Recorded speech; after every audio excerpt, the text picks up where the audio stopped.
Bikin ngakak teman-teman sekalian, seorang mu'alaf Agustan ini dan juga Ustadz Ahmad Kainama, mereka membuktikan kependetaan mereka dan juga mereka sebagai tokoh agama Kristen sebelum masuk Islam dengan berpakaian rapi, juga melaksanakan ibadah chapel, karena katanya ibadah chapel itu latihan untuk berkhotbah.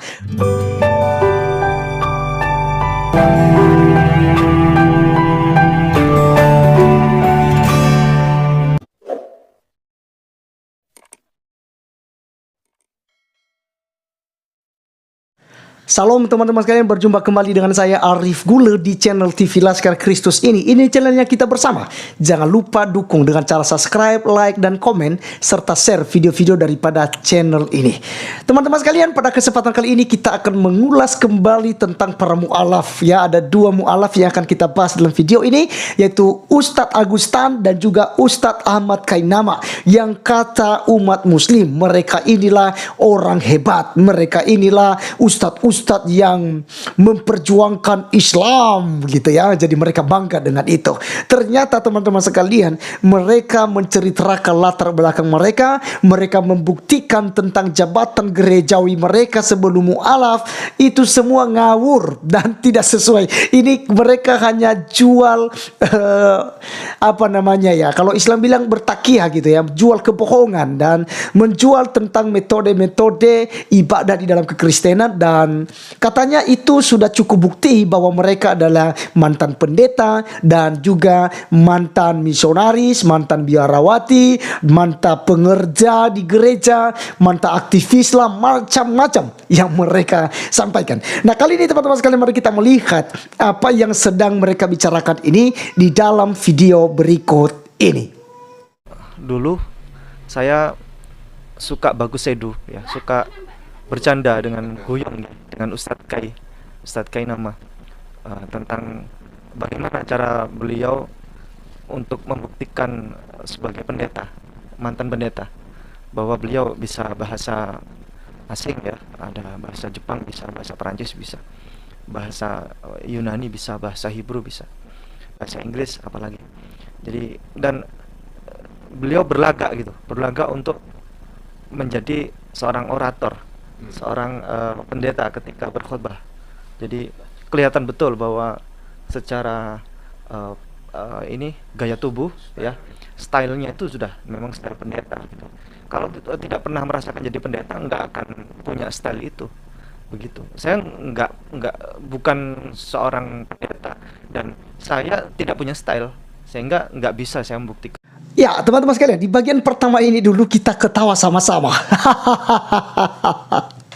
Ya, kenapa saya ngajak kita ketawa teman-teman sekalian? Karena masa dengan style ya, cara berpakaian, cara ngomong, itu sudah salah satu bukti ya bahwa Ustadz Ahmad Kainama waktu itu seorang pendeta. Ya, lucu teman-teman sekalian, tapi inilah kenyataan, aneh tapi nyata. Teman-teman sekalian, siapapun bisa punya style, siapapun bisa bagus untuk berbicara, tapi belum tentu dia seorang pendeta. Ya, banyak jemaat saya yang pandai ngomong. Bahkan saya mau cerita, majelis saya pun di gereja itu sangat mantap, memberi nasihat, bahkan sampaikan firman Tuhan juga dari penyampaiannya begitu, menyampaikan mungkin motivasi-motivasi buat jemaat lain. Itu stylenya lebih mantap gitu, kayak pendeta sendiri. Tapi pada kenyataannya dia bukan pendeta, dia bukan gembala gitu. Karena siapapun bisa punya style gitu, bisa lebih rapi dari pendeta, itu ada gitu. Coba kayak bupati ya, dan macam-macam lagi ya, sisi baju, pakai baju itu, berpakaian. Bahkan kita ngambil contoh saja teman-teman sekalian, ada orang dia bukan polisi, dia bukan tentara, tapi badannya kayak polisi, kayak tentara. Pertanyaannya, apakah orang tersebut bisa dijamin bahwa dia polisi hanya karena punya badan kekar? Tentu tidak ya, karena di sini bukan tolak ukur untuk menjadi seorang pendeta. Jadi jangan tertipu dengan style gitu. Ada banyak orang yang berdasi di luar sana tapi pencuri, korupsi, banyak gitu. Jadi jangan hanya karena melihat berpakaiannya rapi berarti ini orang benar. Padahal banyak yang berdasi itu jadi pencuri. Itu ya. Ya, Bolehlah, karena ya begitulah saudara-saudari kita yang di seberang ini teman-teman, mudah dibohongi hanya karena gaya, apalagi udah pakai bahasa tadi ya, bahasa Prancis, bahasa Inggris, bahasa Hebrew, bahasa apa lagi itu, bahasa Arab ya, udah begini, udah biar jemaatnya tidak tahu juga artinya, yang penting udah lihat pemimpin semacam itu, oh ini orang hebat ini, betul dia mantan pendeta, omong kosong gitu ya, omong kosong. Ada banyak yang rapi-rapi di luar sana tapi tidak pernah kita anggap dia sebagai pendeta. Pendeta dibuktikan dengan cara apa? Dia punya sertifikat kependetaan. Ya, dia punya surat pentapisan sebagai pendeta. Di mana pendeta siapa yang lantik? Kalau itu yang ditunjukkan, saya masuk akal. Tapi kalau hanya masalah style, itu omong kosong. Gitu. Anda saja yang goblok, mudah dibohongi dan percaya dengan stylenya Ahmad Kainama atau Tante Ahmad Kainama. Baik. Teman-teman, kita teruskan, kita lihat apa reaksi daripada Ustadz Agustan yang benar-benar bikin ngakak lagi ya. Berikut videonya. Saudaraku yang dirahmati oleh Allah. Ini kalau di Kristen namanya chapel. Chapel itu latihan khotbah. Saudaraku yang dirahmati oleh Allah. Ini kalau di Kristen namanya chapel. Chapel itu latihan khotbah. Saudaraku yang dirahmati oleh Allah. Ini kalau di Kristen namanya chapel. Chapel itu latihan khotbah. Ini dia yang saya katakan lucu teman-teman sekalian, bikin ngakak gitu ya. Katanya mantan pendeta, tapi untuk membedakan itu latihan khotbah dengan ibadah chapel, itu dia nggak bisa bedakan teman-teman sekalian. Tapi mengaku sebagai seorang pendeta lalu masuk ke agama Islam. Orang Islam percaya mentah-mentah, mereka percaya begitu saja. Ya. Padahal teman-teman sekalian kalau kita lihat, silakan teman-teman cek di media sosial ya, di Google ya, silakan cek di Google.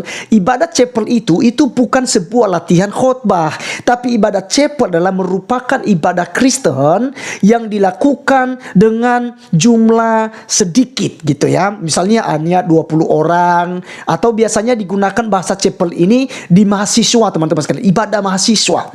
Jadi habis kuliah sebelum makan siang biasanya ada ibadah chapel.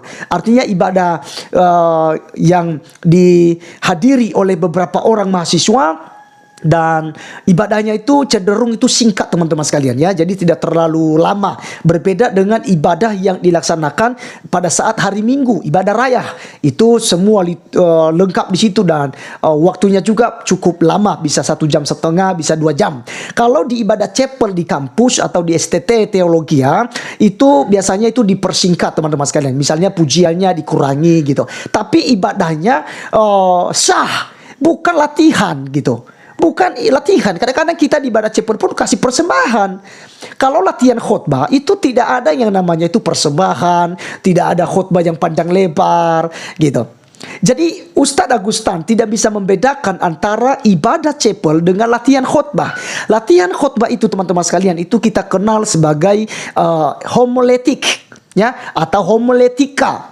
Di sanalah kita belajar disebut dengan ilmu khotbah. Nah, seorang dosen nanti memberikan tugas untuk menganalisis ya satu pasal Alkitab dan dijabarkan oleh seorang mahasiswa. Itu yang disebut dengan latihan khotbah, yaitu homiletika. Dan biasanya didampingi dengan satu mata kuliah yang bernama hermeneutik, ilmu tafsir. Makanya mahasiswa diberikan satu pasal lalu dia harus khotbahkan itu, belajar khotbah di sana. Poin pentingnya apa, latar belakangnya apa, pendahuluannya misalnya kan, ya latar belakang pendahuluan dan kemudian kerangka khotbahnya, isi khotbahnya, poin-poinnya, kemudian kesimpulan.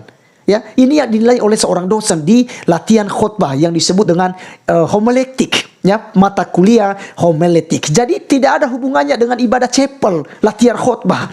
Jadi di sini saja kita melihat Agustan ini memang tidak paham tentang kekristenan. Makanya karena kedunguannya, ya, kebingungannya di dalam kekristenan, ketidakpahamnya, karena otaknya tidak sampai, sudah dirasuk oleh otak kandrun, akhirnya mu'alaf, tinggalkan Tuhan Yesus, ya. Sekarang dapat panggung di Islam, makanya dia semakin ya tinggi hati gitu ya. Dia maki-maki orang Kristen, hina orang Kristen ya. Oke teman-teman, mari kita melihat bagaimana caranya dia di ibadah chapel, katanya latihan khotbah. Berikut videonya.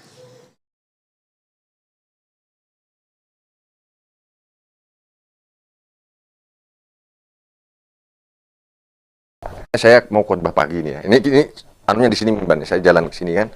Dari sana. Sini. Sini mimbarnya. Saya biasanya bawa kitabnya. Kitab Mustahil. Terus berdiri. Shalom. Shalom, ya kan? Yes.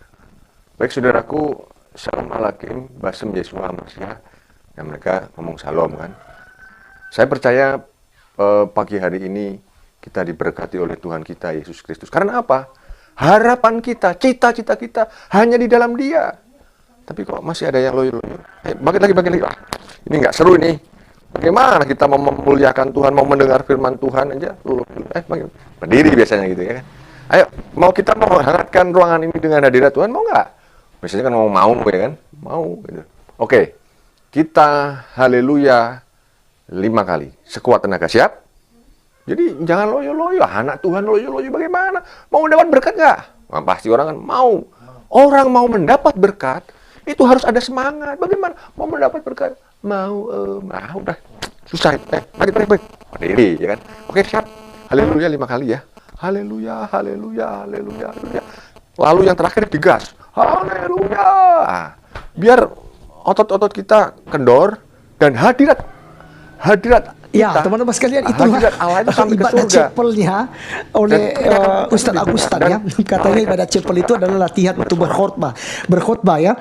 Jadi kita udah jelasin teman-teman bahwa ibadah chapel itu bukan latihan berkhotbah. Karena di latihan khotbah itu kita ada satu mata kuliah yang bernama homiletik dan hermeneutik. Di situ kita belajar namanya berkhotbah dan juga menafsir sebuah pasal Alkitab, ya cerita Alkitab secara geografis ya, karena ada 4 macam bentuk khotbah, yaitu kontekstual, topikal, ekspositori, dan biografi. Sebenarnya masih ada lagi, itu ada sekitar 6 yang di metode yang digunakan, tapi 4 yang paling populer teman-teman sekalian ya. Tekstual, topikal, ekspositori, dengan biografis ya. Jadi teman-teman sekalian, ini kita belajar itu di mata kuliah homiletika dan hermeneutik. Sementara kita ketika ibadah chapel itu bukan sedang berlatih khotbah, tetapi itu memang ibadah yang sedang dilaksanakan dalam jumlah sedikit orang ya. Jadi tidak banyak orang lah gitu. Jadi bisa dalam jumlah 5 orang, 10 orang, 20 orang, sampai 30 orang, bahkan sampai 40 orang. Dan cenderung ini digunakan di ibadah kampus. Ya, di STT, Sekolah Tinggi Teologi. Jadi teman-teman sekalian, itu biasalah ya, mereka pengejek-pengejek. Karena Alkitab sudah jelaskan kepada kita di dalam 2 Petrus 3 ayat 3 ya, mengatakan bahwa yang terutama harus kamu ketahui ialah bahwa pada hari-hari zaman akhir akan tampil pengejek-pengejek dengan ejekan-ejekannya, yaitu orang-orang yang hidup menuruti hawa nafsunya. Jadi teman-teman, Ustadz Agustan ini memang jelas dia mu'alaf karena apa? Karena tidak mendapat sebuah kedudukan, akhirnya dendam, dia mu'alaf, lalu dia gunakan itu untuk menjelekkan agamanya sebelumnya. Dan Alkitab sudah catat bahwa sudah waktunya mereka harus muncul gitu, supaya kelihatan mana lalang dan mana gandum teman-teman sekalian ya. Jadi di akhir zaman ini kan akan semakin kelihatan gitu ya, mana yang gandum dan mana yang lalang. Maka semuanya nanti itu akan dipisahkan di hari terakhir. Oleh karenanya teman-teman sekalian ya, biarlah apa yang mereka lakukan, silakan. Tugas kita adalah belajar supaya kita tidak mengikuti jejak mereka. Karena mereka akan hidup dalam kesesatan, mereka menyesatkan, dan juga mereka akan disesatkan. Inilah yang terjadi kepada mereka yang meninggalkan ajaran Tuhan Yesus Kristus. Terima kasih teman-teman sudah menonton sampai selesai. Sampai ketemu di video saya selanjutnya. Tuhan Yesus memberkati. Salam.